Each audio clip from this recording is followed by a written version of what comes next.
Muy buenas tardes, querida comunidad. En esta tarde de 19 de febrero a las 7:06 pm damos inicio a esta transmisión el día de hoy, en el que hablaremos de mente, emociones y salud con el doctor Rodrigo Alcázar y el doctor Iván Serna. Rodrigo, tienes la palabra. Adelante.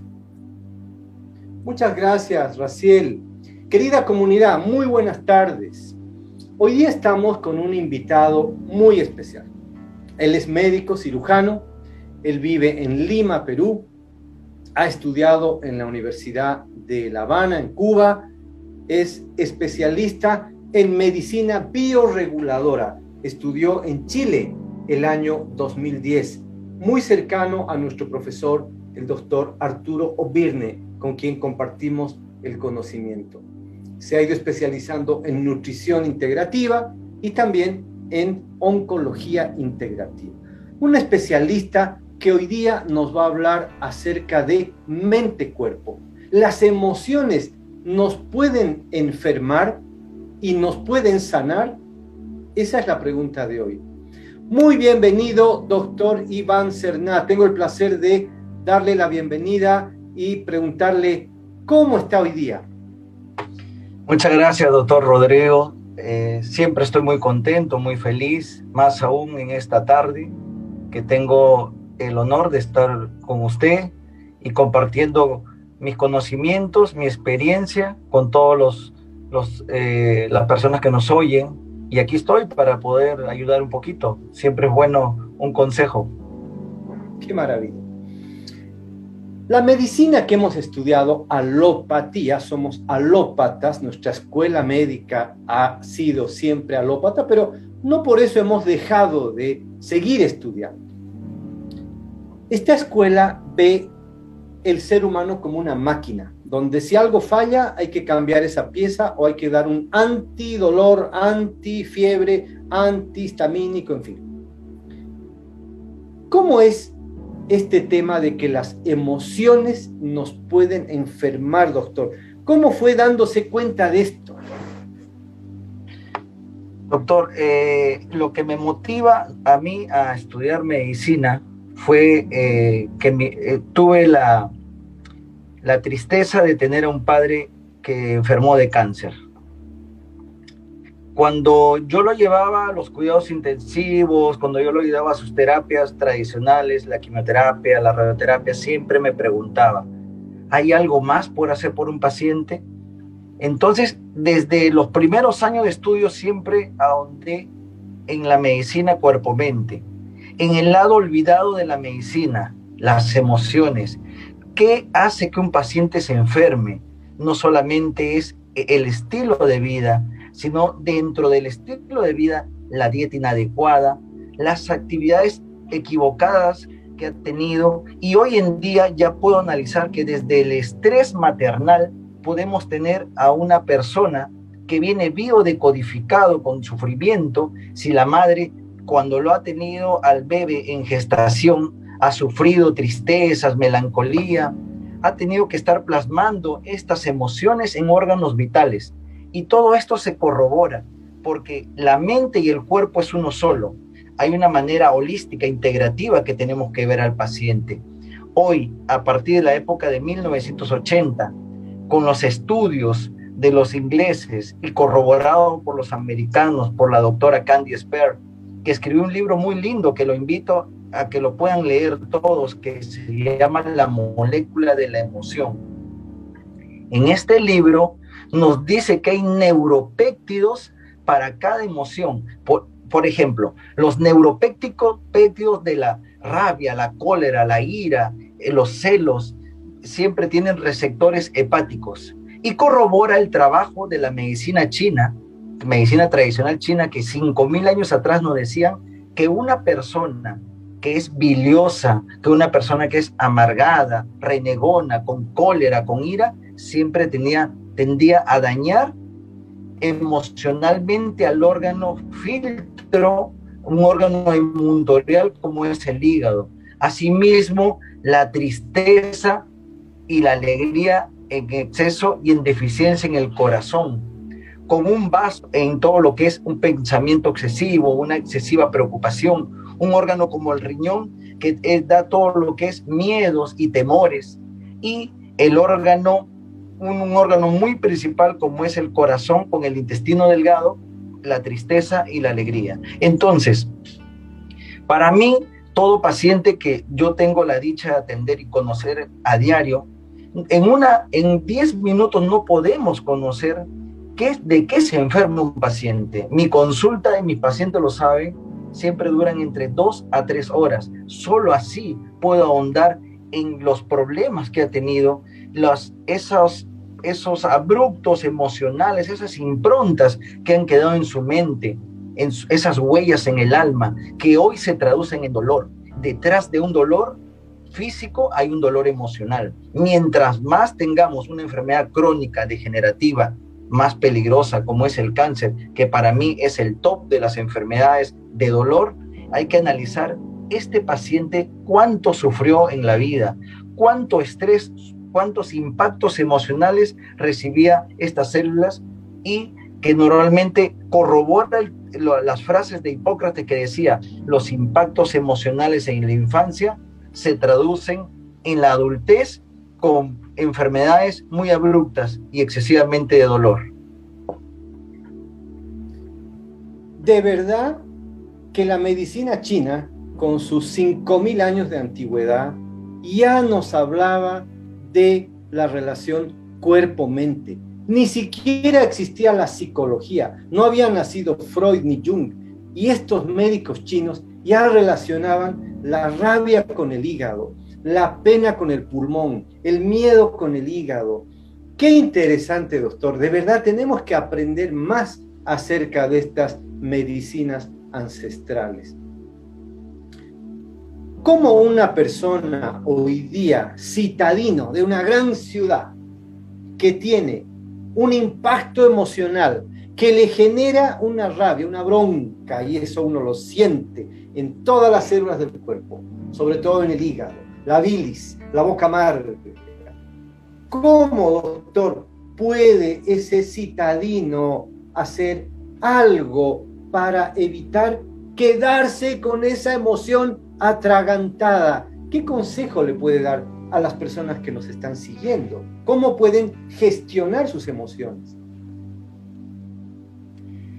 El problema de la vida no es el estrés, sino la respuesta que nosotros tenemos a estrés.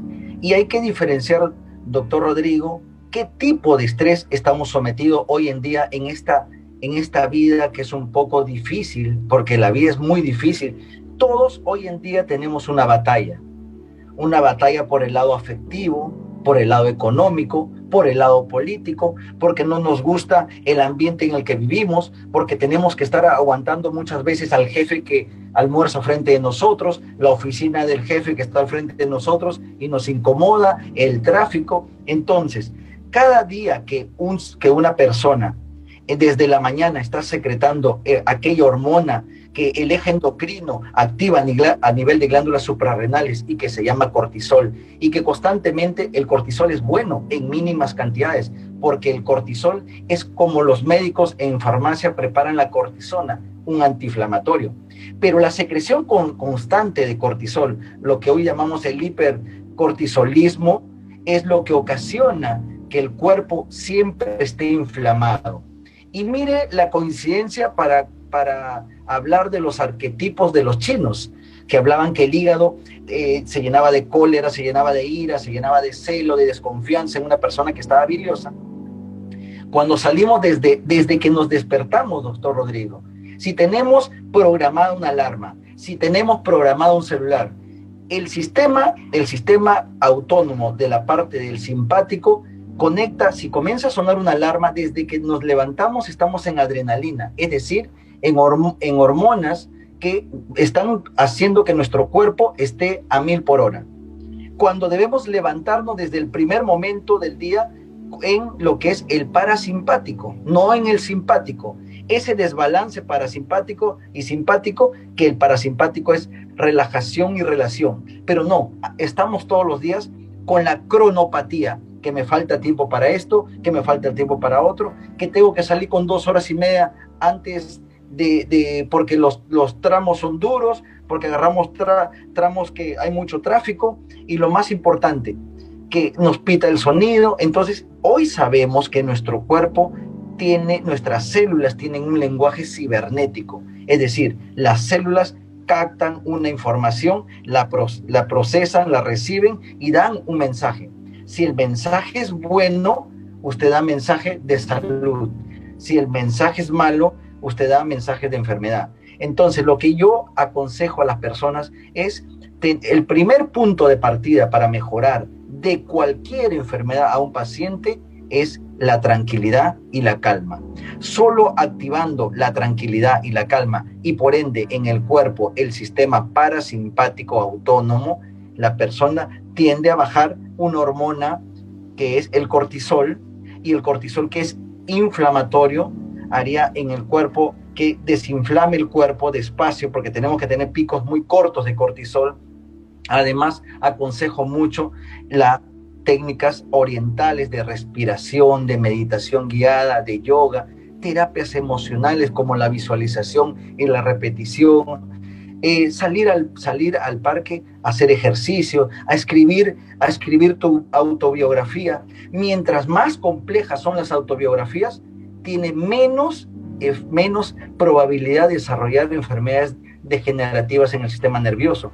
Y esto se corrobora con los trabajos que se hicieron en la época del 70, que las monjas de un convento que hacían sus autobiografías más detalladas tenían menos riesgos de Alzheimer. Y las personas que tenían pensamientos muy lineales, esas personas que pásame el vaso, muéveme la silla, no quiere moverse para nada, los órganos se atrofian, doctor Rodrigo. Órgano que no se usa se atrofia. Y lo que también recomiendo a diario es el ejercicio físico, pero un ejercicio suave, no tan prolongado, porque no se olvide que también para el cuerpo, que he visto en gimnasio, en gym, el exceso de ejercicio, uno secreta adrenalina y cortisol.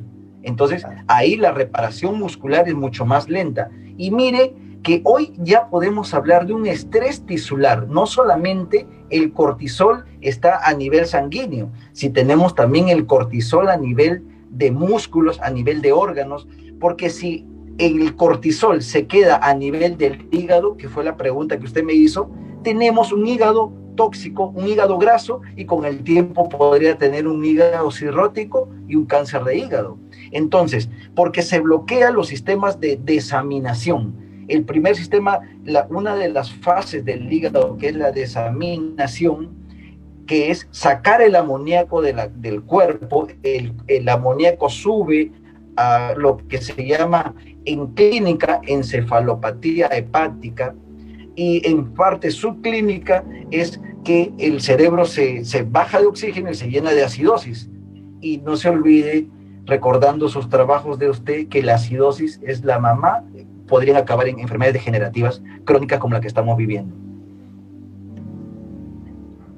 Es de verdad fascinante cómo funciona la relación cuerpo-mente, incluso el intestino, el eje intestino-cerebro. Y usted ha tocado un punto bien interesante.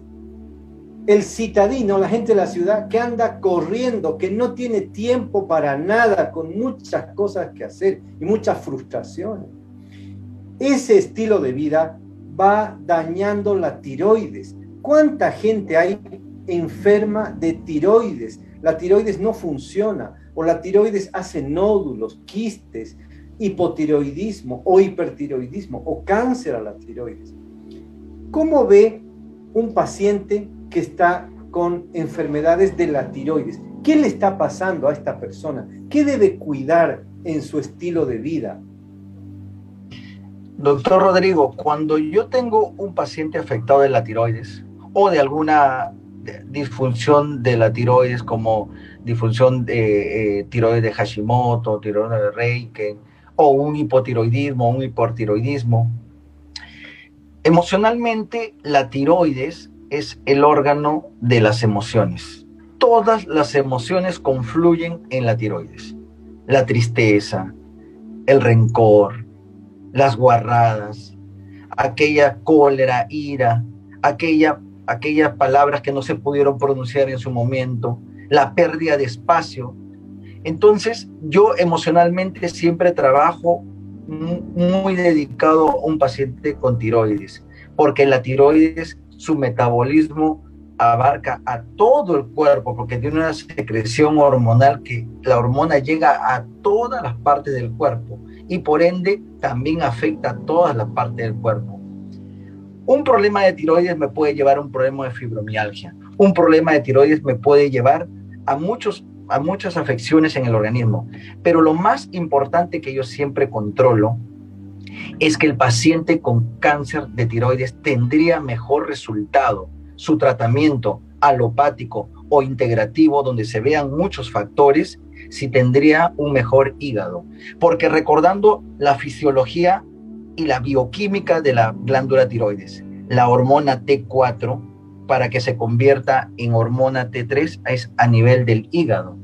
Y si no hay esa conversión, entonces ya hay disminución de hormonas. Entonces, si yo estoy aplicando o dando un medicamento, estoy tratando un síntoma, una consecuencia, pero no la causa, y estoy solamente dando la tiroxina en un caso determinado, en un caso patológico, no estoy haciendo nada, porque para que la hormona T4, forma inactiva, se active en T3, es a nivel hepático y requiere de cobre, requiere de zinc, requiere de niveles de vitamina C, de vitamina A y sobre todo que el paciente no tenga traumas, ni estrés, ni choques emocionales. Entonces, no es tan sencillo, es complicado armar una respuesta con un buen funcionamiento de la glándula tiroides.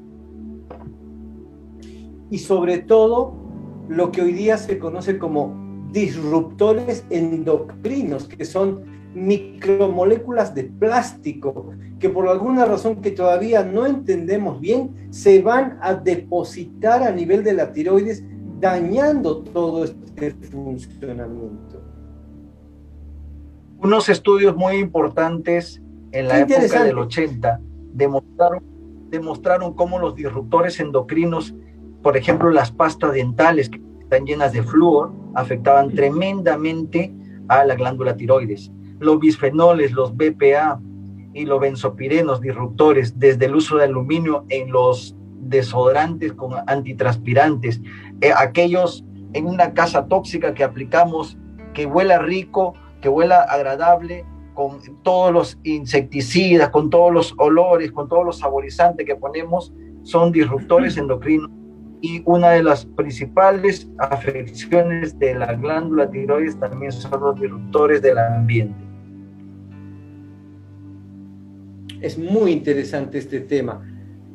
Conversemos, doctor, acerca de una enfermedad que tiene mucha gente, que es este dolor muscular a nivel de la espalda, cuello, hombros, brazos o espalda baja, que se conoce como fibromialgia. Yo estoy totalmente de acuerdo con los postulados de Hahnemann, de Hipócrates, que dicen que no hay enfermedades, sino que hay enfermos. Pero hay mucha gente que padece este dolor que se clasifica como fibromialgia.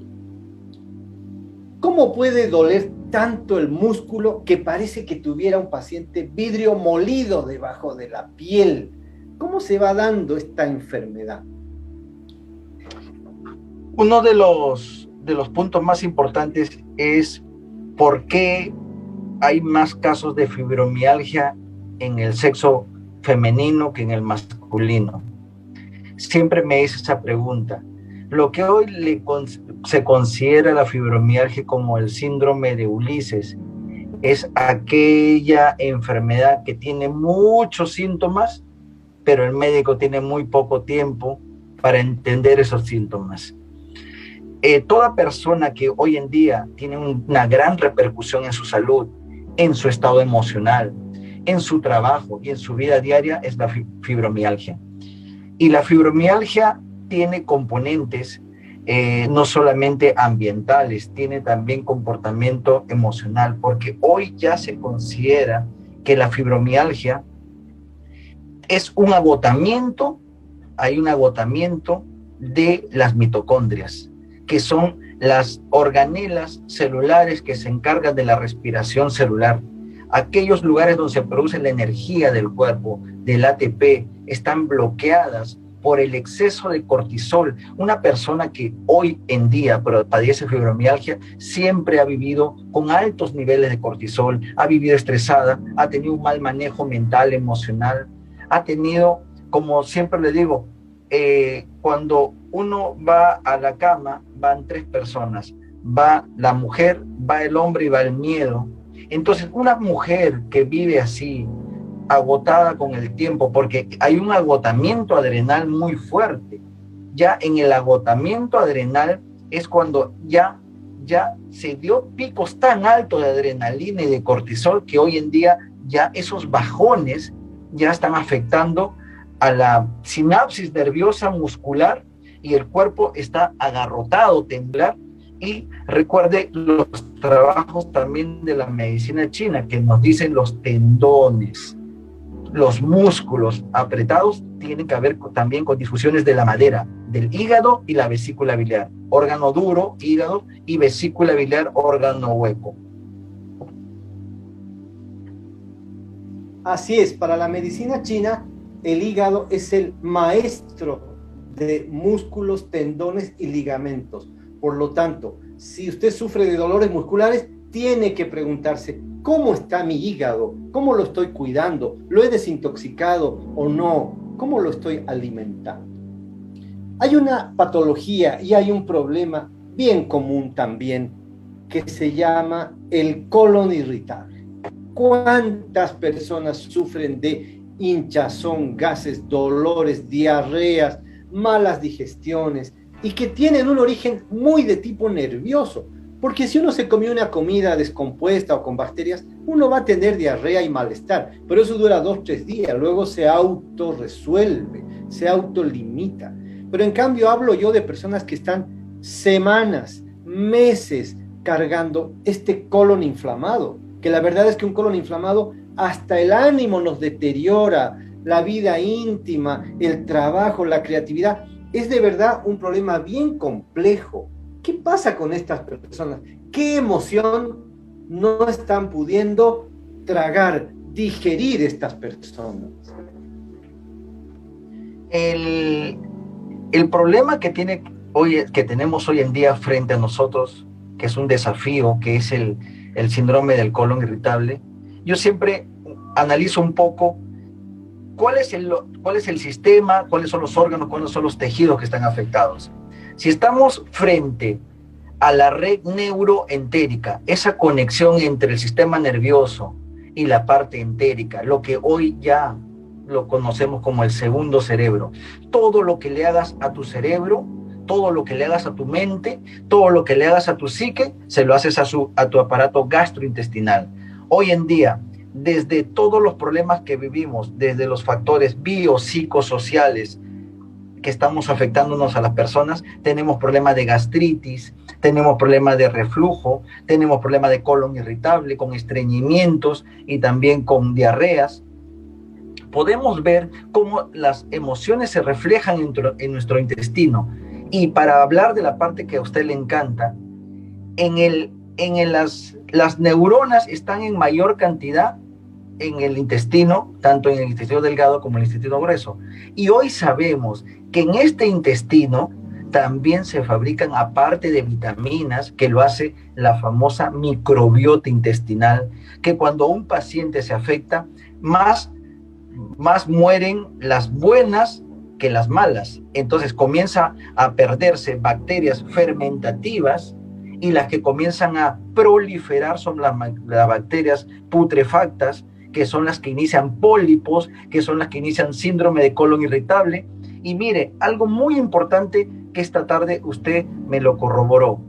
La depresión no es una enfermedad localizada. La depresión es una enfermedad sistémica y corrobora los trabajos de Hipócrates que decía, del intestino nacen todas las enfermedades, porque la conexión del intestino con el cerebro, con el riñón, con la vejiga, ya tenemos la translocación bacteriana que hay a de hoy considerar las bacterias proteus a los casos de artritis reumatoidea, cuando se ha analizado la microbiota intestinal de pacientes con artritis reumatoidea, que es uno de los parte 2 del colon irritable, siempre podemos encontrar que tienen una microbiota muy afectada.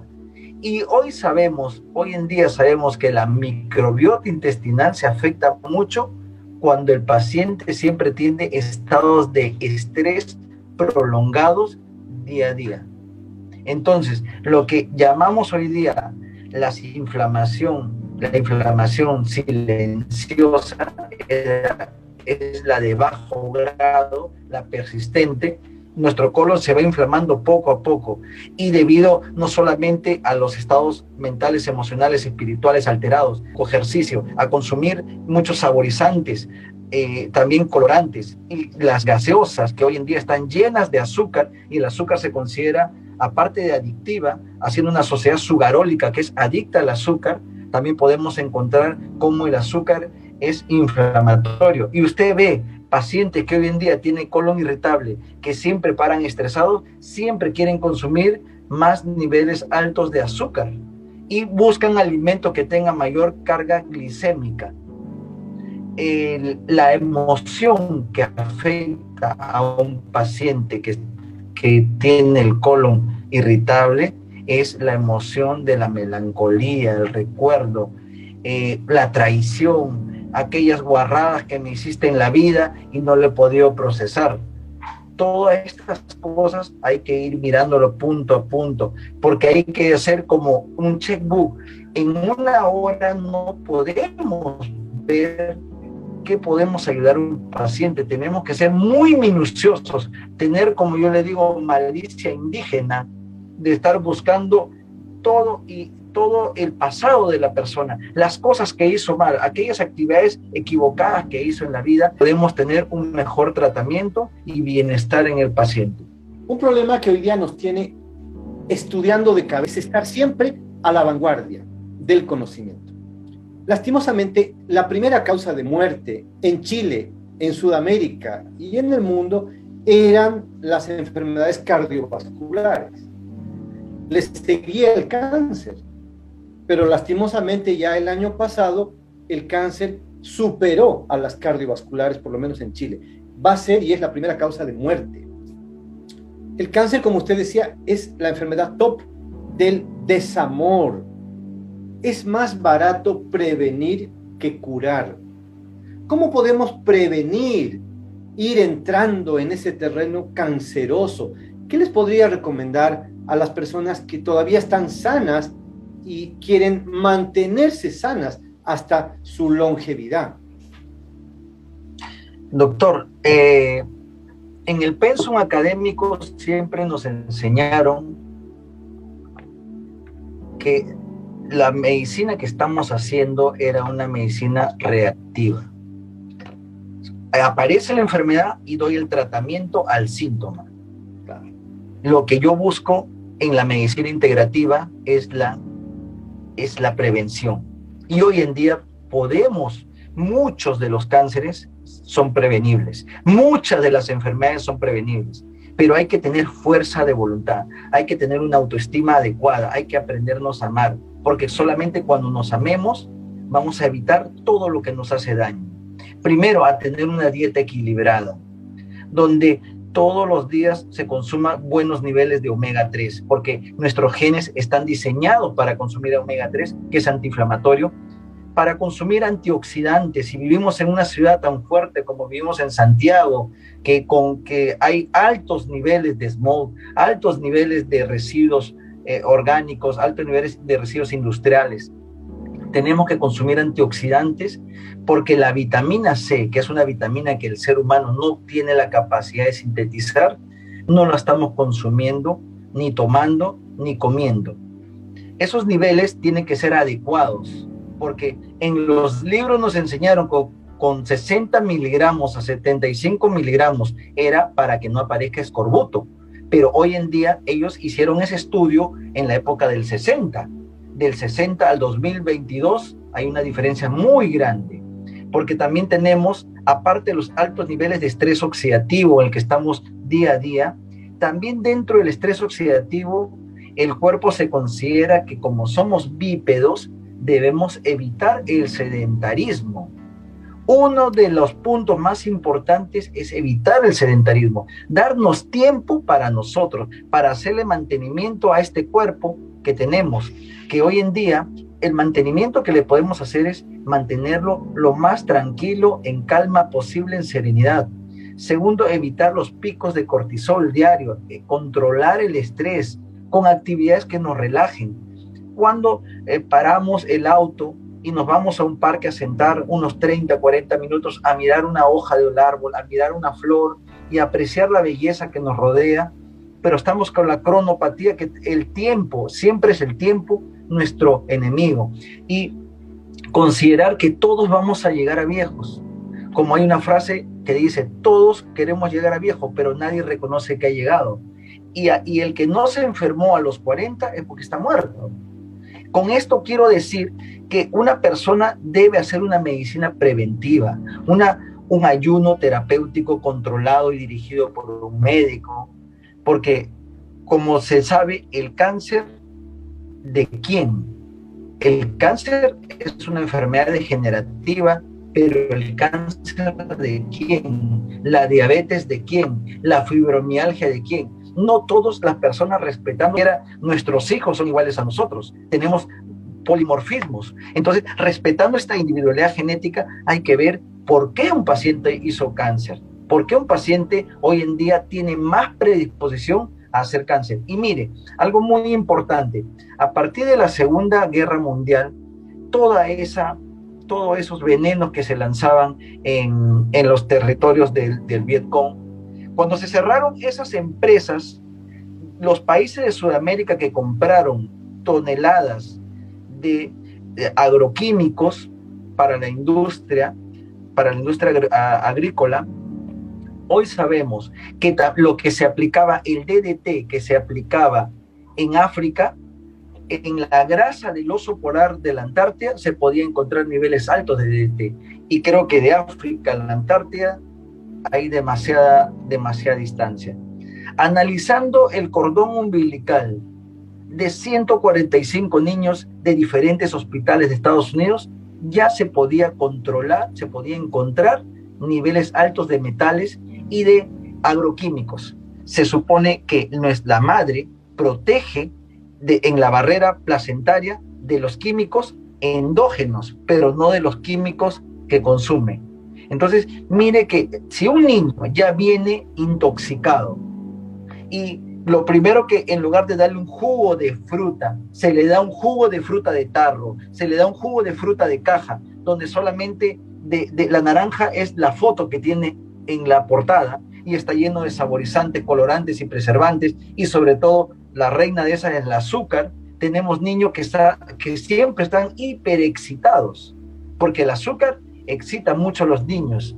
Usted ha visto, para mí en Halloween, que no sé si lo festejan allá en Chile, debería llamarse Diabeto Halloween, porque el aporte de los niños que se consumen tantos niveles de azúcar es lo que después tenemos niños excitados. Y mire, hay muchos estudios que nos hablan que los niños que están súper excitados son los que consumen mayor cantidad de alimentos mal procesados, industrializados. Volvamos a comer la comida de la abuelita.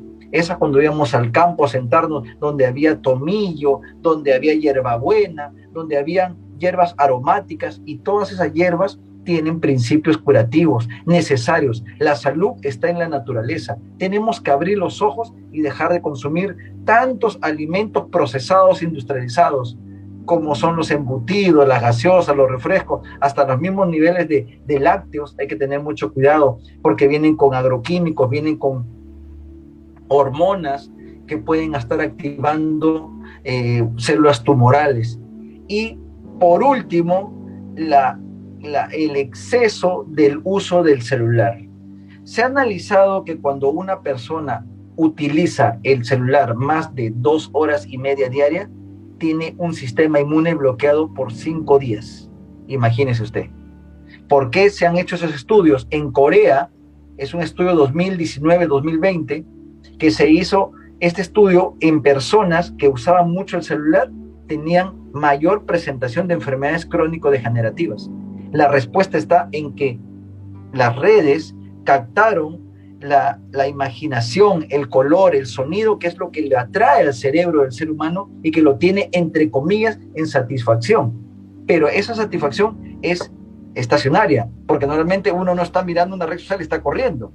Entonces, eso hace que el sistema inmunológico, la adrenalina, el cortisol, las hormonas, que son hormonas de estrés, comiencen siempre a estar en elevación y no le permite al cuerpo un reposo adecuado. Mire, si hoy consideramos un síntoma actual es el insomnio, aparte de tener un hígado tóxico, un colon tóxico, una vesícula tóxica, tenemos presentación de que el cerebro se llena de amonio y impide dormir, sobre todo entre 11 de la noche y 1 de la mañana, que es la hora de la vesícula en la cronobiología china, y entre 1 y 3 de la mañana, que es la hora del hígado.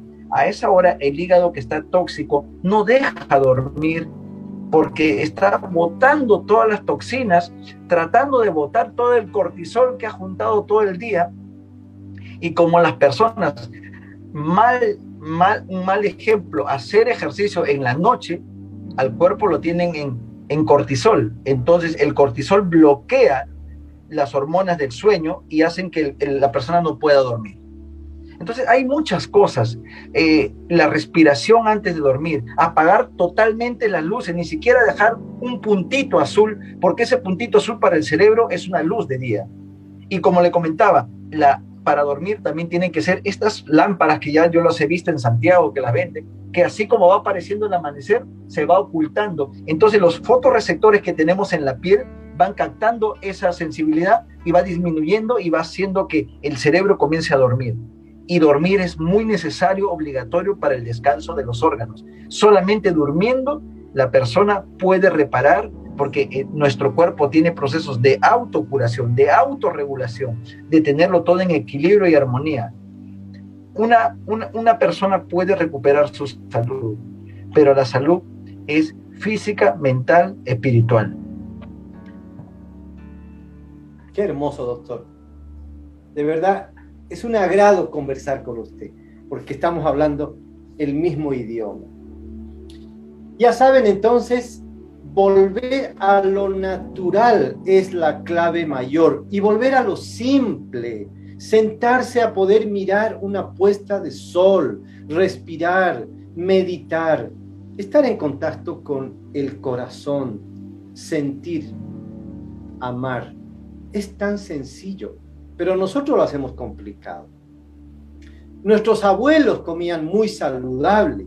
Nosotros, producto de la revolución industrial, ya estamos llenos de químicos y preservantes, comidas artificiales como los chitos y las papas fritas. Y nuestros hijos vienen ya con la gran contaminación electromagnética que está avisándonos que viene una generación de zombies.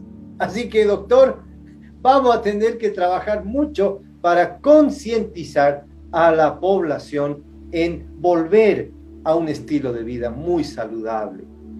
Querido Raciel, si hay preguntas, por favor, abrimos el micrófono a la comunidad, si quisieran preguntar, consultar.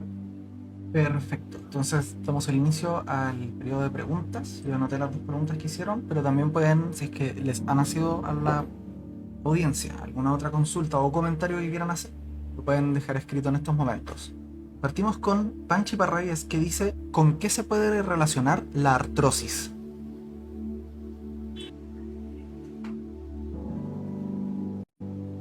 Querido doctor, la artrosis, un temazo. Ajá. Cuando tenemos un paciente con artrosis, lo primero que miro es cómo está su funcionamiento de su colon, cómo está la microbiota intestinal, si el paciente es estreñido, si el paciente viene de colon irritable con diarreas. Ese es el primer punto. Lo segundo que miro es qué satisfacción ha tenido ese paciente en la vida. ¿Se siente congraciado por la vida? qué acontecimientos ha tenido a lo largo de su vida que le han impedido ser feliz. A tal punto que en Estados Unidos el departamento psicológico tiene personalidad tipo C, que considera a los pacientes que tienen artrosis, que tienen enfermedades autoinmunes y también están enfermedades como el cáncer, que son personas que han sufrido mucho en la vida, que se han estresado mucho en la vida, pero que han mantenido un periodo de estrés prolongado en su vida. También mirar los niveles de vitamina D, que siempre yo los pido en los pacientes. Los niveles de vitamina del complejo B, que también la microbiota interfiere produciendo y sintetizando esta vitamina, porque el cuerpo produce vitaminas para mantener una homeostasis, para mantener un equilibrio, y hay una desarmonía mental, emocional, espiritual que nos lleva a que un paciente sienta dolor, porque cuando un paciente siente dolor hay que ver el funcionamiento que tienen los órganos debajo de la piel. Un ejemplo muy clásico que yo tengo es, para los surfistas es muy importante las olas, y el mar que tenga más olas, el terreno que tiene abajo es abrupto, es con muchas rocas. Ese es lo mismo que pasa en nuestro cuerpo. Cuando nuestro cuerpo tiene muchos dolores a nivel de todo lo que es piel, debajo hay órganos que están en disfunción. Y si tenemos una artrosis hay que mirar un paciente hepático, un paciente bilioso, un paciente también que afecta mucho el colon, porque el colon es metal y el metal corta la madera, como decía la medicina china. Y cuando el terreno está totalmente equilibrado y la arena está muy suave, no hay olas en el mar. Entonces tenemos que buscar ese equilibrio para que el paciente conlleve mejor el bienestar de su salud. Es bueno tomar colágeno, condroitina, glucosamina, MSM. ¿Estas moléculas pueden estabilizar una artrosis? Siempre y cuando, doctor, tengamos un hígado que no está en disfunción. Porque recuerde que el órgano que controla la producción de complemento a nivel de tendones, ligamentos, rodillas, codos, articulaciones, es el hígado y la vesícula biliar. Teniendo un hígado que está funcionando bien, ya podemos tener suplementos nutricionales como son el colágeno tipo 1 de origen marino para que tenga mejor absorción, el queratán, el condroitín y todas las sustancias que puedan colaborar, la vitamina C también, que es antiinflamatoria, y sobre todo el N-acetilcisteína que activa el glutatión, y el glutatión es un antioxidante de todos los tejidos del cuerpo.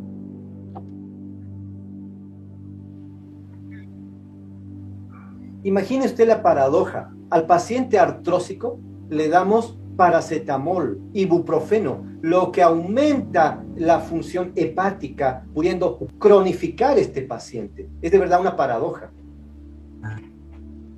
Sí. Y tenemos que tener mucho cuidado, porque hay dos estados fisiológicos que yo tengo mucho cuidado, en la pediatría y en la senectú geriatría. Porque los niños deben tomar menos medicamentos y nuestros abuelitos deben tomar menos medicamentos. Pero hoy pasa lo contrario. Recordemos la mesa de noche de nuestros abuelitos o nuestros padres. Tienen 8, 9 medicamentos. Medicamento para el estómago, y medicamento para el dolor, medicamento el antiinflamatorio, el antidepresivo, el antihipertensivo. O sea, sé que hay muchos medicamentos que son obligatorios tomar, pero de esos 8, 4 deben ser que son totalmente inequívocos y que no es el camino correcto. Así es. Perfecto, vamos que se emocionó la gente y nos dejó un montón de preguntas. Así que súper bien. Tenemos ahora Lau Ramos que pregunta: ¿el mal aliento por periodos a qué se puede deber?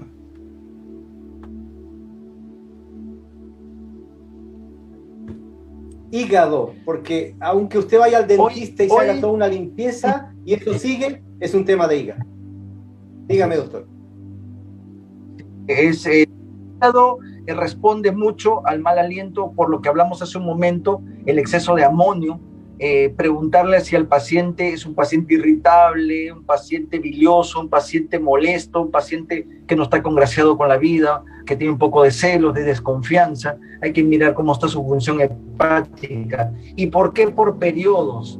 Porque hay que ver que hay personas que tienen por periodos estos estados emocionales alterados, ¿no? Pero hoy se sabe que la ira es una emoción que se aprende. Si nos hemos criado con una madre, en el caso de los hombres, que es biliosa, lo más probable es que el niño haya copiado la creencia de ser reactivo bilioso. Y la niña mira mucho el comportamiento del papá, ¿no? O de la persona que estaba a cargo de su crianza los 7 primeros años de vida. Claro. Un tratamiento para el mal aliento, clorofila líquida en agua, en ayunas, antes de dormir, muy buen tratamiento. Y comer una manzana diaria que tiene ácido málico y que nos ayuda mucho a depurar la función hepática. También. Aquí hay una pregunta que curiosamente también me gustaría meter un poquito la cuchara acá, porque hay un tema que lo hemos estado conversando con mi pareja, que dice: terapia Sequilibrat pregunta, ¿cómo tratar el miedo a comer porque siempre me sienta mal? Que en ese sentido, por ejemplo, hemos estado empezando a escuchar un podcast con mi pareja que se llama Mujeres Comiendo, que son 3 médicas, una psicóloga, una médica especialista en nutrición y otra nutricionista, que hablan desde la perspectiva femenina el tema de cómo también aquí en Chile particularmente se ha demonizado el comer, que tienes que sentir culpa y muchas otras cosas más a ese respecto. Eso es algo que podría comentar también en ese sentido, y también les paso la pregunta a ustedes. Dele, doctor. Miedo a comer. Recordemos que el cerebro es literal. Es muy complicado comprender el cerebro de nosotros, pero el cerebro es literal. Para el cerebro no tiene humor. Es literal porque el cerebro tiene una capacidad tremenda para recordar cosas del pasado con la misma presentación de síntomas y la bioquímica del pasado en el presente. Lo primero, si ver lo que nos causa placer es el efecto placebo, y ver lo que nos causa negatividad, que es el efecto nocebo. Si yo a mi cerebro le digo que algo me va a caer mal, que algo no es para mí, y que me concientizo porque escucho, lo creo, puedo crear un efecto nocebo, y así sea algo inocuo, me va a caer mal. Y este trabajo se comprueba lo que se hizo en 1980 en Inglaterra, en el cual se criaban, con todo respeto lo estoy diciendo de los oyentes, se crearon ratitas, y a las ratitas se les aplicaba la vincristina, que es este citostático para tratamiento del cáncer, de color rojo, y se les daba en su agua a estas ratitas. A esta ratita por 4 meses se le dio esta vincristina, y todas hacían los síntomas de vómitos, diarreas, caída de pelo, y el 40% de las ratitas durante 4 meses se les cayó el pelo. Hacían vómitos, hacían diarreas. Se cambió a los 6 meses la vincristina por gelatina, del mismo color que la vincristina. Y qué casualidad, que nada es casualidad en la vida, que el 50% de las ratitas también se les caía el cabello, y también hacía síntomas de todo lo que es anteriormente, ¿verdad?, producido por los citostáticos. Entonces, de ahí surge la idea del efecto nocebo. Si lo que yo creo me parece mal, si lo que a mí me dicen me estoy pensando y sabiendo que el cerebro es literal. Entonces, si una persona se está concientizando en una idea, se está programando para asimilar ese alimento o para rechazarlo. Y ahí donde están puestas las ideas del inconsciente y las creencias. Muy bien. Perfecto. Una pregunta un poquito más corta. La Angélica Burgos pregunta si es que están realizando ustedes dos atención de pacientes. Claro que sí, hacemos presencial y Zoom también. El doctor también está atendiendo presencial y Zoom, con mucho gusto. Pueden tomar una hora mirando las coordenadas de las consultas respectivas y con mucho cariño nuestra consulta a disposición de ustedes. En ese entendido, por ejemplo, para que sepan, con Rodrigo pueden agendar una hora a través del mismo Instagram. Les pedimos unos datos y agendamos una hora con él. Don Iván, ¿cómo pueden pedir una hora con usted? Bueno, por medio del doctor Rodrigo, que tiene todos mis datos, ustedes me pueden encontrar en el Instagram del doctor Rodrigo como Iván Cernacano, Cerna con C, Iván Cernacano. Estoy en el Instagram del doctor. También se lo pueden pedir al doctor porque hoy en día también estoy valorando varios pacientes del doctor Stevens de Santiago de Chile, que le agradezco mucho esa deferencia que tiene con mi persona. No tengo la dicha de conocerlo, pero los trabajos que él tiene y la experiencia tanto del doctor Steven como del doctor Rodrigo es la que yo valoro mucho y la correspondo con el máximo trabajo que puedo hacer con ellos. Muchísimas gracias. Perfecto, yo voy a dejar aquí enlazado en el chat el Instagram también de Don Iván para que lo puedan ver. Andrea Pastenek pregunta: ¿cómo poder eliminar los miedos que están arraigados en los riñones? Hoy en día podemos corroborar que una persona que tiene miedos, el exceso de responsabilidad, es una persona que se está afectando del órgano riñón, en el caso de la mujer del útero, del ovario. Tenemos que trabajar por qué una persona tiene miedos. Si es una mujer, me gustaría saber la relación que tuvo con su padre, la confianza y la autoestima y la valoración que le dio su padre en la niñez. Me gustaría que me cuente un poco en privado cómo le ha ido con la pareja, porque si no se ha podido resolver la imagen de papá de la niñez, va a repetir historias de desagrado en su vida cotidiana. Eso es muy importante saber. Lo segundo, el órgano riñón hay que fortalecerlo con alimentos negros y de color morado. El arándano, la mora, la berenjena, porque energéticamente y según la deontología, este órgano se pueden enriquecer energéticamente con alimentos oscuros. También está ahí lo que le llaman la masha negra, no sé si allá ustedes tienen. Y una frase que le dejo para la paciente, que espero se pueda comunicar conmigo para darle otros puntos de vista, es la frase: ten caliente los riñones y fría la cabeza. Con ese significado te dice que los riñones siempre deben estar calientes, hasta se pueden poner esas frazadas escaldazono para calentar los riñones a una hora determinada, sobre todo entre 5 y 7 de la noche, que es la hora del riñón. Y energéticamente en las mañanas, ni bien te levantas, poner debajo de tu lengua una pizca de sal, porque el salado fortalece el órgano riñón, y trabajar terapias de amor en lo que es del miedo al amor. Si tu corazón es un espacio vacío, o lo llenas de miedo o lo llenas de amor. Hoy en día lo tienes lleno de miedo. Hay que mirar mucho eso.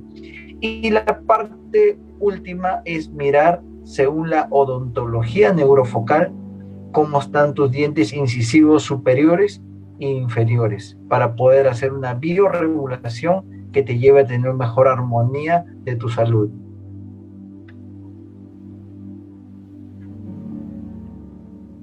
Muy completa la respuesta. ¿Algo que agregar, Rodrigo? Si no, para pasar a la siguiente. Totalmente de acuerdo. Del miedo al amor. Excelente. Nos quedan 6 preguntas de momento, así que vamos con ellas.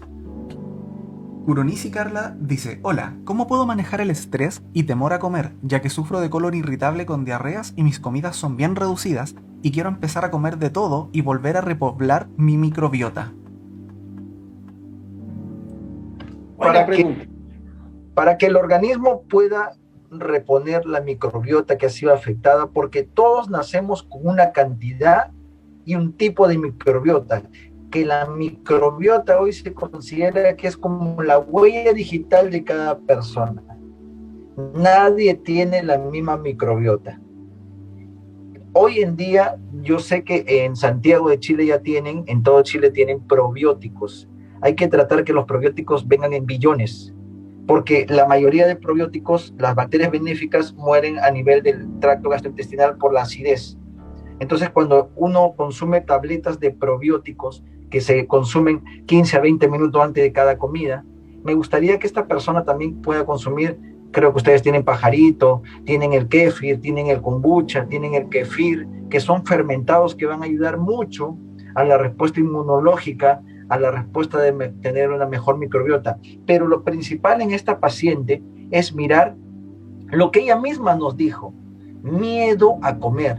Y no hay miedo a comer, no hay miedo a salir a la calle, no hay miedo a cruzar la pista. La emoción que ella la gobierna es el miedo, y el miedo es una de las peores emociones porque debilita el sistema inmune. Y si el sistema inmune es la microbiota, estamos destruyendo y dañando cada día el sistema inmunológico y por ende la microbiota. Es importante trabajar la relación con la madre, ya que los problemas digestivos tienen una conexión con la madre. ¿Cómo fue la niñez? La relación con mamá. ¿Cuándo empezó a tener problemas digestivos? Sacar la mayoría de alimentos, FODMAPs y molestos inflamatorios, ir alimentándose de a poquito y repoblando con la mejor calidad de probióticos que pueda encontrar. Excelente, doctor. Súper. Terapia Sequilibrat pregunta: ¿cómo sanar una amenorrea? Hoy sabemos que las amenorreas es esa pérdida de menstruación, esas disfunciones a nivel del útero y el ovario. El útero y el ovario reciben información del cerebro.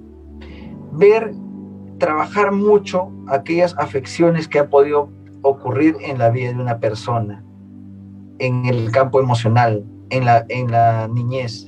Mirar si no ha habido algún problema de tipo sexual, de no tener una desvalorización. Hay que trabajar mucho porque ese ya es un aviso que te está dando el cuerpo, porque el cuerpo habla lo que el alma calla. Eso es muy importante, ver si esta paciente, esa disfunción que la tiene, ha podido ser por algún uso de un anticonceptivo de depósito. Tiene que tener una buena función hepática, porque hoy sabemos que el órgano en cada menstruación produce estrógenos, pero el órgano que se encarga de desdoblar y volver a armar los estrógenos es el hígado. Cuando tengo pacientes con este problema, siempre miro cómo está la función hepática. No se olviden que el órgano de desintoxicación principal en el organismo es el hígado, el riñón, el colon, la piel. Son órganos emuntoriales, órganos de secreción y excreción. Entonces hay que valorarlos mucho, el buen funcionamiento. Y nadie se enferma por partes. No conozco una persona que esté mal del útero, una persona que esté mal de la próstata. Siguiendo la medicina de redes, de sistemas, hay una interconexión entre todo lo que consideramos en una red donde tenemos la red donde está la parte psíquica, donde está la parte del sistema nervioso, la parte endocrina de las hormonas, la parte del sistema inmune, la parte de lo que es el metabolismo, la parte de la genética y de la epigenética. Entonces, este sistema de autorregulación que produce salud o enfermedad, si uno de ellos se afecta, se van a afectar todos, porque este es como el lema de los mosqueteros: todos para uno y uno para todos. Entonces hay que mirar este cuadrito que me permite a mí enseñarle al paciente que nadie se enferma solamente de la parte psíquica. Uno se enferma de la parte psíquica, de la parte metabólica, de la parte epigenética, de la parte del sistema inmune, de la parte endocrina. Entonces, mire la interconexión y la correlación que hay uno con otro, lo cual está haciendo hasta un círculo vicioso. en la parte de amenorrea, hay que mirar mucho la parte del metabolismo también. Detrás de las amenorreas me gustaría saber cómo se alimenta la persona. Lastimosamente, las amenorreas son síntomas secundarios a una depresión o a una ansiedad en una mujer. Útero y ovario están dirigidos por la hipófisis. Un remedio excelente se llama Ovarium Compositum, que vuelve a dar el eje hipófisis-ovario. Es un remedio de gel de la casa alemana Gel. Búsquenlo en sus farmacias naturistas si tienen Ovarium Compositum, y puede tomar 10 gotitas en agua 2 veces al día. Útero y ovario son la representación de lo femenino. Si ha dejado de tener periodo, ¿en qué momento de su vida se ha enojado lo femenino? ¿Qué ha pasado con su lado femenino que se ha visto amenazado y por eso que se cortó el periodo? Son preguntas importantes que debe hacerse. Angélica Burgos pregunta, ¿algún consejo para fortalecer la microbiota? Sí, hace un momento lo comentamos, consumir fermentados. Imagino que ustedes tienen los yogures de las bebidas vegetales de coco, almendra, de arroz, que trabajan con el starter de probióticos, el kombucha, el kefir, las coliflores fermentadas, ayudan mucho a fortalecer la microbiota. Además, ahora ya tienen ustedes en cápsulas los probióticos de muy buena calidad, que ayudaría mucho consumirse en la mañana, consumirse en la noche antes de dormir, y evitar periodos de estrés, porque volvemos a lo mismo, que el exceso de cortisol debilita y daña la microbiota, y la microbiota interviene hasta en el mismo control de la producción de colesterol a nivel hepático. Una buena microbiota evitaría que la persona acumule exceso de cortisol a nivel hepático. Tal cual. Y evitar comidas muy artificiales, muy procesadas, muy químicas. Así es. Evitar antibióticos en lo posible, porque eso destruye la flora. Rosana Muchuti dice: hola doctores, a los pacientes con diabetes que son tan diferentes, ¿qué encuentran en común y qué recomiendan para sus tratamientos? Muchas gracias.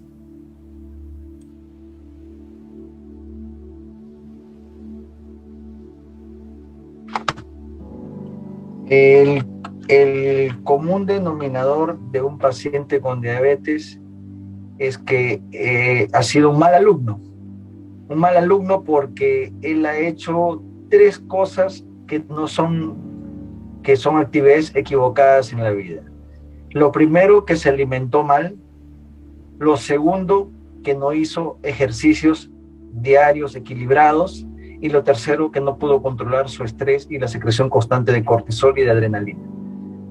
Pero diferenciar la diabetes de quién, porque hoy tenemos conocimiento que la diabetes de Juan es diferente a la diabetes de Pedro, la diabetes de Juana. Todos no tienen el mismo patrón de resolución y de afectación en el paciente. Y también sabemos que no existe la herencia de factores de riesgo en la diabetes, en el sentido de que hijos de pacientes diabéticos que han sido criados por otra familia no resultan diabéticos. Uno puede tener el genoma de una familia diabética, pero la que lo prende es la epigenética, es el tipo de alimentación, de creencias, de emociones, el trabajo bioemocional que tiene un paciente a lo largo de su niñez, de su juventud y de su adultez. Para un paciente diabético hay que valorarle también la dieta. El paciente diabético tiene deficiencias de cromio, tiene deficiencias de todo lo que los alimentos integrales nos pueden facilitar.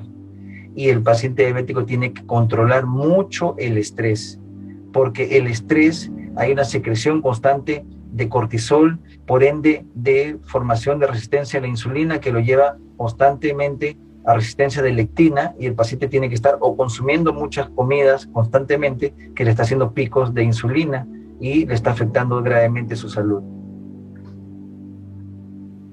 Un gran saludo cariñoso a Rosanita de Argentina. Es una alumna que está estudiando astrología y astrología médica con nosotros. Rosanita, el paciente diabético es un paciente, como dice el doctor Serna, que tiene una genética, pero que no ha sabido cuidar la epigenética, que ha consumido mucho carbohidrato, que no ha hecho ejercicio y que tiene las emociones de la melancolía y la tristeza. ¿Qué hace el cuerpo? Sube el azúcar pegada, compensando así. Este paciente tiene que ir a hacer mucho ejercicio, mucha alimentación sana y cambiar esas emociones. Betty Love pregunta, ¿cómo se mejora la apnea? Temazo. ¿Qué enseñanzas nos dejó esta pandemia? Lo primero, que la medicina preventiva fue el resultado, dio buenos resultados a pacientes que se contagiaron del virus y que tuvieron buen pronóstico. Esta pandemia solamente sacó a relucir todos los defectos que tuvo el ser humano guardados.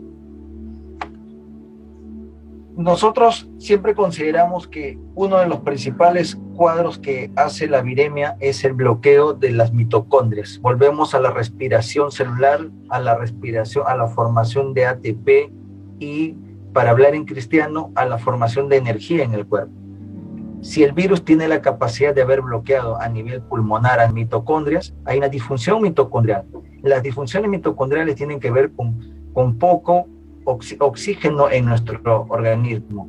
Y para mí, el sistema nervioso, como lo decía el doctor Rodrigo, nos decía que la activación de la hipófisis emite información al nivel del pulmón para que se pueda activar nuevamente los alvéolos que están llenos de mitocondrias, y ahí podríamos trabajar con una coenzima compositum, con una ubiquinón compositum del laboratorio Hell de Alemania, que nos podría ayudar a formar, a metabolizar el ciclo de Krebs y que la persona pueda tener una mejor rehabilitación respiratoria. También no olvidar que también tenemos en gel el pulmo, la drosera, que nos apoyaría mucho a la formación nuevamente de evitar las atelectasias y que la persona pueda respirar mejor. El ejercicio es básico, primero intervalos cortos y después ejercicio físico y deporte. Los tres son muy diferentes, ¿no? Lo que yo siempre aconsejo no es actividad física, es ejercicio diario, y la persona que tiene la capacidad y el tiempo ya puede hacer deporte. Así es. Perfecto. Vamos con las últimas 4 preguntas. Ya no vamos a recibir más en honor al tiempo. También les pido que intentemos ser lo más sucintos posibles. Claudia 70B pregunta en realidad, ¿qué órgano está en desequilibrio cuando hay insomnio? Para mí el órgano, hay 2 órganos que están en caos, es el hígado y la vesícula biliar.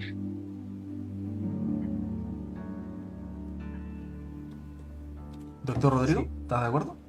Si no, Íbaro.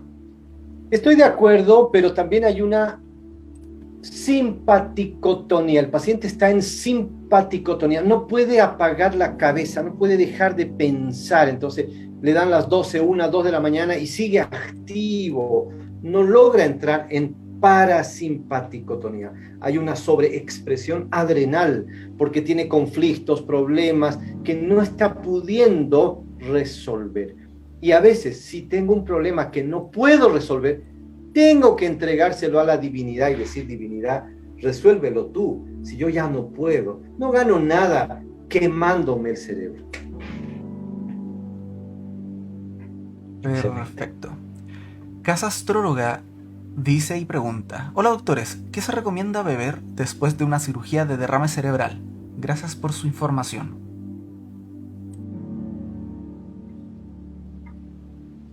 Hay que valorar que por qué una persona tuvo lo que se llama estancamiento de la sangre a nivel del sistema nervioso, ¿no? Y en el estancamiento de sangre tiene que haber una disfunción orgánica del hígado y del riñón. Entonces, una persona que ha tenido este problema, para su rehabilitación ayudaría mucho tomar lo que fortalece la función hepática, es ácidos, pero que no sean de tipo naranja, porque la naranja tiene fructosa 2 y es muy dulce. Ayudaría mucho alcalinizar al paciente en las mañanas con un vaso tibio con limones, y siempre sin azúcar, no es necesario el azúcar para nada, que le ayudaría mucho a crear un ambiente alcalino y que pueda tener mejor función y pueda fluir mejor lo que es energía y vitalidad. Si la persona ha tenido un derrame, es porque se ha roto una pequeña arteria, un capilar se ha roto en el cerebro.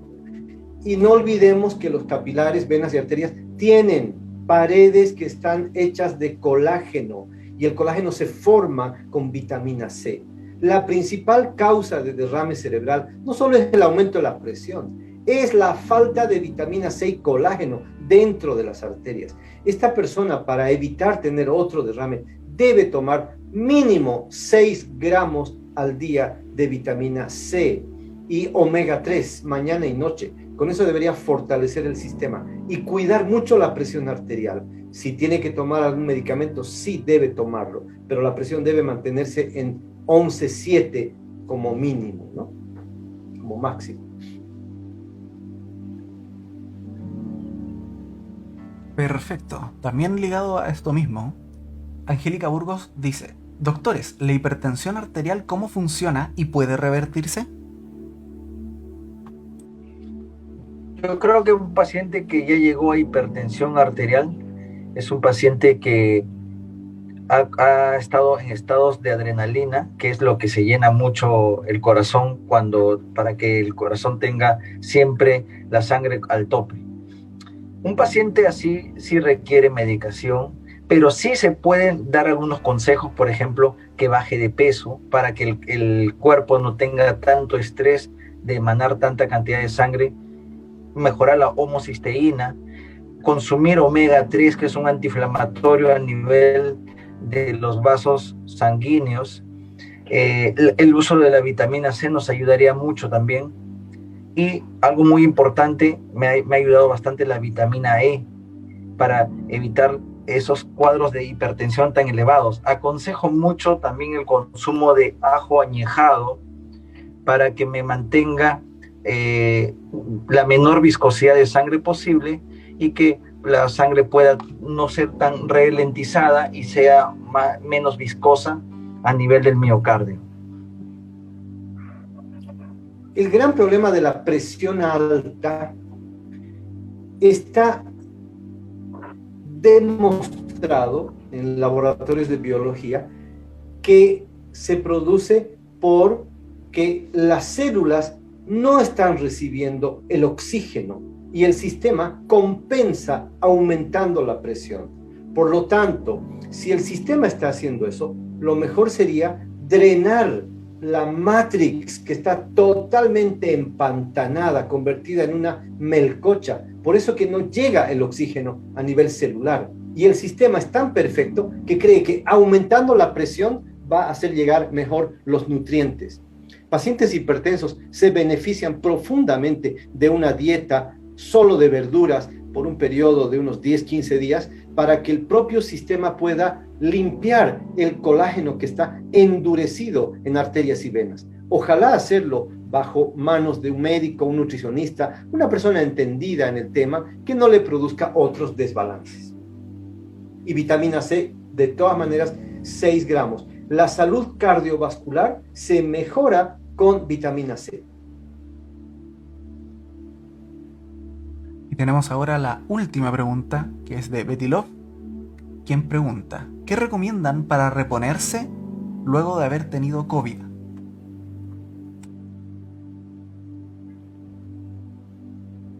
Buenísima pregunta, doctor. Esta enfermedad produjo mucha inflamación en todo el sistema.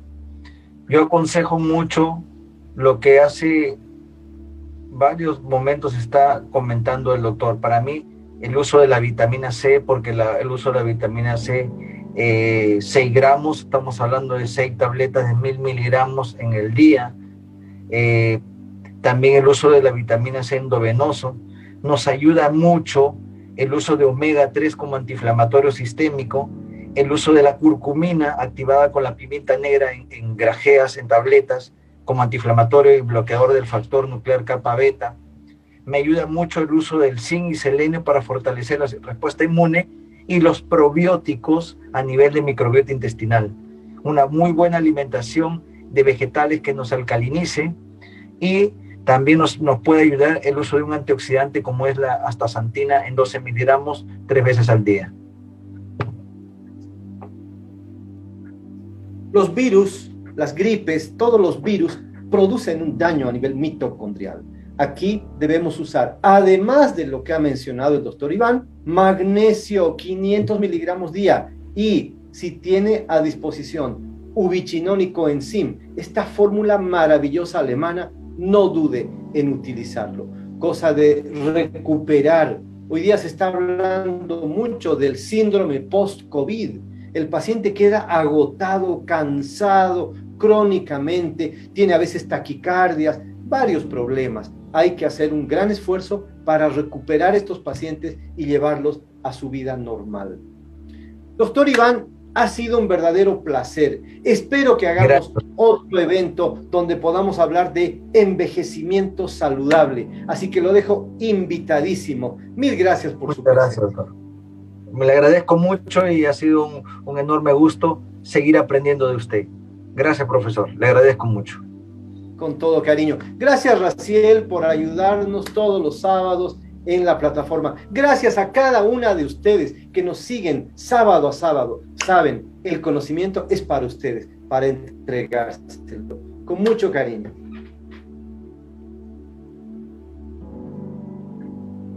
Nos vemos en la siguiente transmisión. Que estén muy bien y tengan un buen fin de semana. Hasta luego.